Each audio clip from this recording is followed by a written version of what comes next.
akkor ide. Gyerek. Ja. Jaj.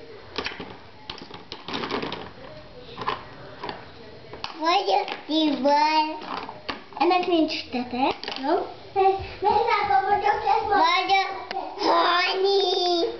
Vagy a Zsófi. Hani. Hani. Te. Hani. És apának hogy szokták kiabálni? Hogy szoktunk apának?